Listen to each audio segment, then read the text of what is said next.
Alright, welcome ladies and gentle stoners to part 13 of my Division Let's Play. Today we are going to be doing all of the side quests in the Tenderloin area. That's right, Tenderloin, the nicest cut on a cow.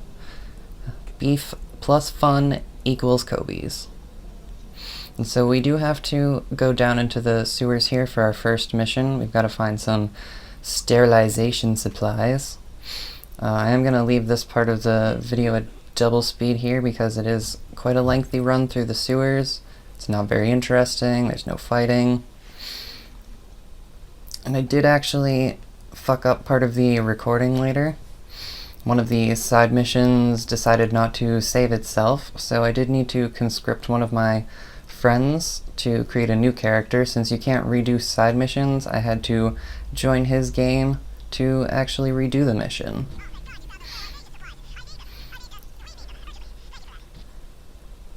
And I did decide to redo it because it is a little trickier than some of the other missions that we have been up to. Some of the pathways you need to take are a little tricksy, they're kind of hidden. Oh god, we are far away. 4 times speed!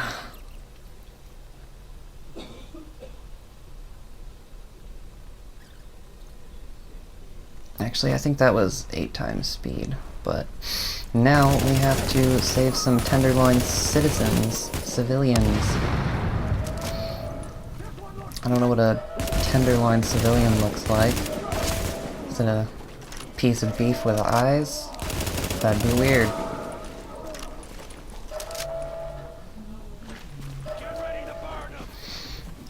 Well, I do want to talk about some signature skills. I do have the medical signature skill. It's called Recovery Link. You don't have to get the signature skills this early in the game if you don't want to. They are kind of helpful though, so I like to get them. The upgrade in the base does cost 1,000 supplies though for each skill, so they are a little pricey and you do need to save up for a bit.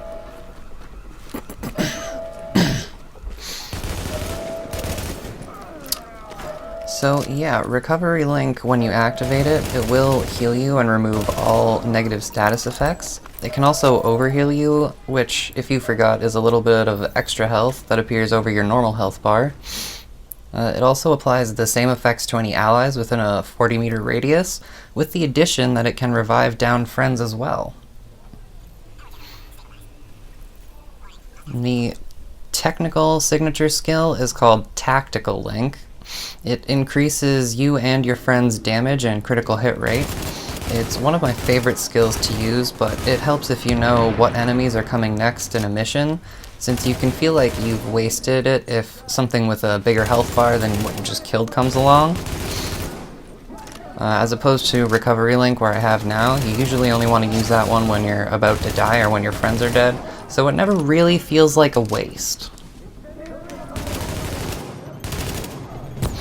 Anyway, the last signature skill is called Survival Link, and it increases your friends and your own defense and movement speed. I maybe should have mentioned this sooner, but signature skills are like your ultimate abilities. They typically have a really long cooldown time of 14 minutes and 5 seconds. Why the 5 seconds? I'm not sure. But like with your base skills, if you have your stat points focused in the technical area, you can get those to below 7 minutes.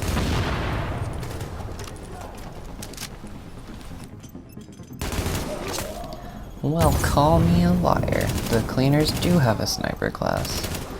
I don't really know what to say. All this time I've been telling everyone to stay away from the cleaners, and now they have a sniper. Actually, now that I think about it, there may have been a sniper or two with them before. But you know what, I'm not going to change my stance on cleaners. You should still definitely stay away from them. You don't want to have to deal with fire and bullets at the same time. And we're pretty much done this mission. Just gotta let these nice people out of here. Hello, friends. And there are 2 item chests in here that we can loot.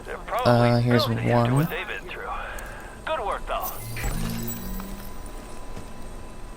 I don't fit through there, really?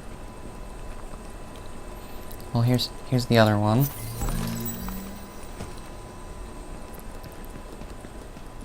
And for the next quest, let's keep doing the ones that are away from the safe house so that we can just fast travel back there and get the rest of them after. Yeah. And this is going to be another water supply mission. We've done a few of these. They just require that we go down into the sewers, open some valves so that the non-existent fire department can put the cleaners' infernos out. We do have a couple wave of bad dudes coming, so don't get caught out of cover. You do want to take them down fast down here, since it is such a small area. Their flamethrowers are going to be super effective. Down we go. Turn this shit. Warning. Water pressure at critical levels. Another reason that you're going to want to be fast down here is that all of the other pressure valves we have to turn have a time limit on them. In addition to that, the cleaners are also going to be trying to come down here and turn the main valve that we just turned on. So just pay attention to your mini-map where the red indicators are coming from and get ready for them to come from both the upper and lower doors.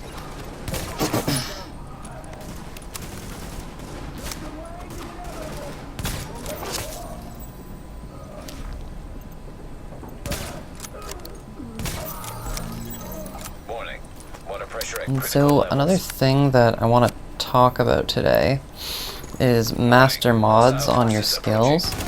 So when you unlock all of the upgrades for any wing in particular in the home base, it'll also permanently unlock the master mod for all the skills pertaining to that wing. So if you unlock all of the additions to the medical wing, you'll unlock the master mod for all the medical skills. Pretty basic. So the first medical skill, Scan Pulse. In addition to all of the other effects you get from any other mod you want to use on it, the Master Mod effect gives you an early warning of nearby hostiles and identifies if you have been scanned by an enemy player. On the First Aid skill, you have an extended duration so that your personal heal stays on the ground longer, and that gives your friends more time to run up and use it as well. It's a really handy skill. What I like to do is I'll shoot it in front of my friend who's in the front leading the pack, and then they'll run through it, and typically everybody, even the person behind, will still make it into the circle to get the full healing effect. And on the last skill, the support station, when it's disabled or when you turn it off, anyone in the ring will get an instant heal. So that's pretty cool, yeah, hanging out in the circle, getting a heal over time, and then shit gets tricky and it gets blown up and suddenly you're back at full health.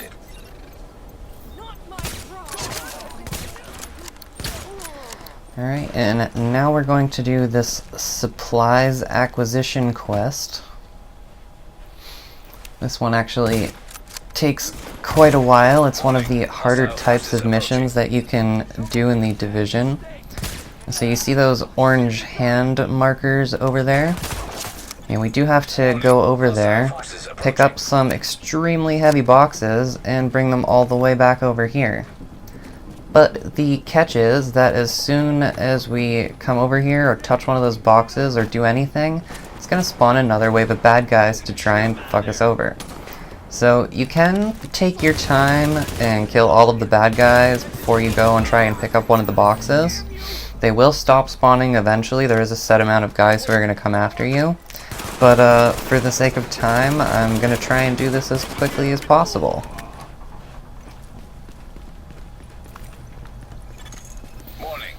So this is one of the little boxes here. And you can only use your sidearm when you're carrying this, kind of like if you've been using the ballistics shield skill. You can only use your sidearm, which will be a pistol or sometimes a sawed-off shotgun. Shotgun usually only has 2 bullets when it's your sidearm. I tend to find they're not actually that helpful. They just don't quite do enough damage. Now, the pistol isn't really that helpful either. I tend to basically never use it unless I'm being forced to, like right now. But even then, you can still pretty much hit any button and you'll drop the box and you can pull out your normal guns again and kill everybody. So you don't have to do the whole run at once. You can take it in little bits, get behind cover. And it is always best to take your time if you're having trouble with something.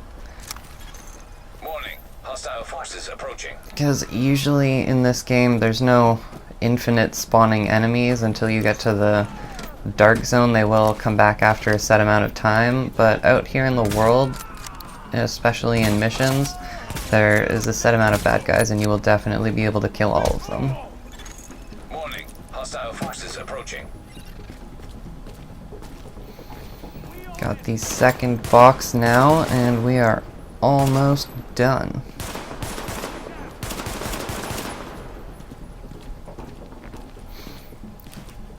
These missions can actually be pretty easy if you have a couple friends who you can do it with.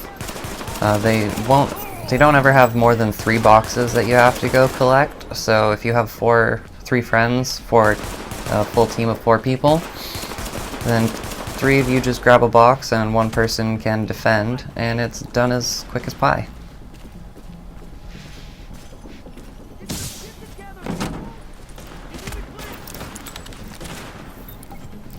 And just have to finish off the remaining hostiles.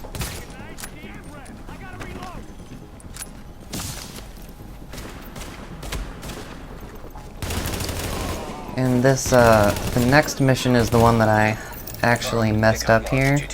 I do fast travel back to the base after we finish this mission. Well, not the base, the safe house. And I need to restock since I think I'm running pretty low on ammo right now.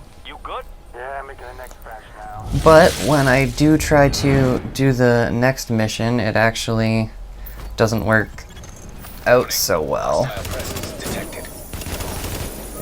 Well, it works out fine for me actually, but it doesn't save the recording on my PlayStation, as I explained earlier.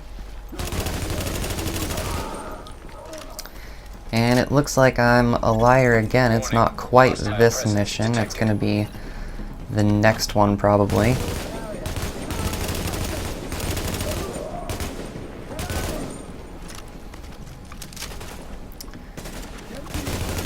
Yeah, hostage rescue missions are usually pretty easy. I think there's only like 1 or 2 of them where the key you have to find is in a weird location. But usually it shows up on an orange area on your minimap that you have to search, and usually it'll be pretty easy to find the key inside. If you're having issues, try looking for a staircase to go up or down.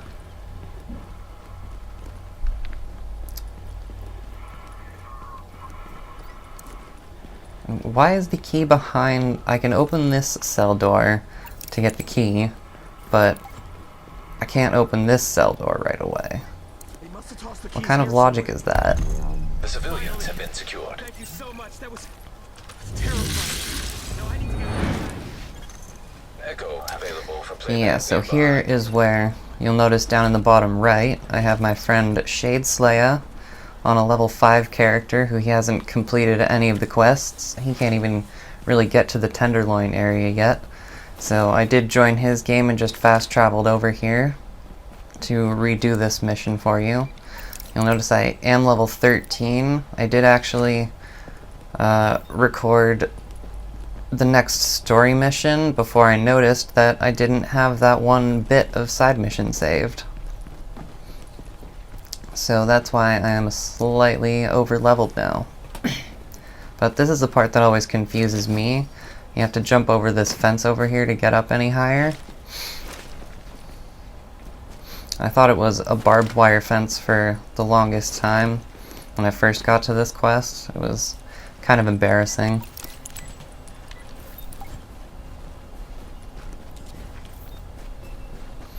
And then we just have to jump all the way down, and there is a gap in the fence over on the left here that you can get through.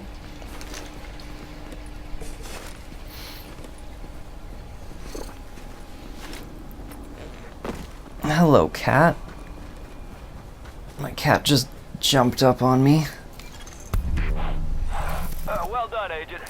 Just please make sure But to yeah, wash that your was... hands. I can't imagine I wanted what to kind show of that one because it is a little weird.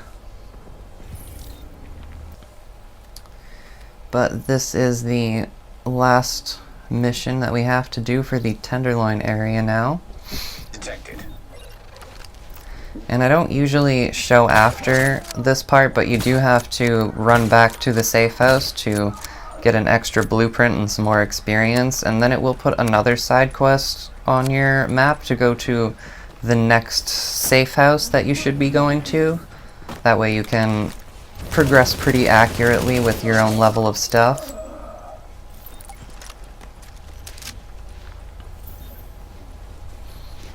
And now, with this one, sometimes I like to try and stay up here on this blue box, but all of the bad guys come from this side over here, and there's a giant pole in the way, and it makes it really difficult to hit anybody until they're actually behind you where you don't have cover anymore.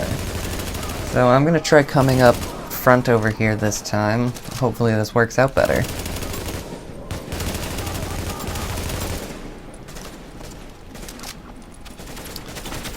Now, why don't I finish talking about a couple more master modifications. In the technical tree on our beloved sticky bomb skill, when you have its master mod equipped, when the explosion happens, it'll produce less light and sound, making it harder for enemies to detect. It's a little weird. I don't know how you make an explosion just be less of an explosion, but still be the full that's a weird sentence. Forget I said that.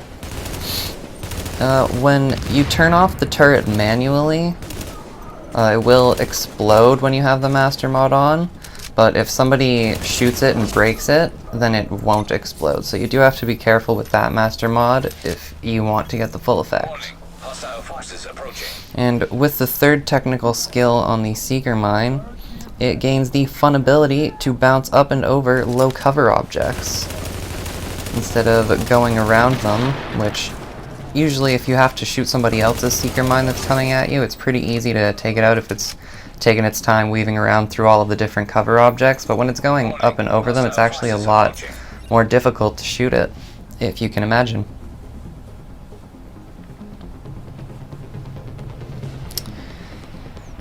And so in the next video, we will be doing the last mission involving the cleaners. We do get to take out Joe Farrow, their boss, so that'll be fun. And if you would like to support me, you can like the video and subscribe. I am gonna definitely be trying to upload videos every weekday for people to watch.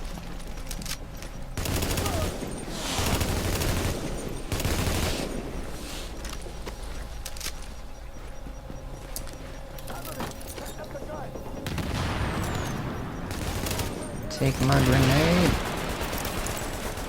God, he just won't die. Area secured. Uploading data to Alright, JTF peace out everybody. I hope this video helped you complete some side missions.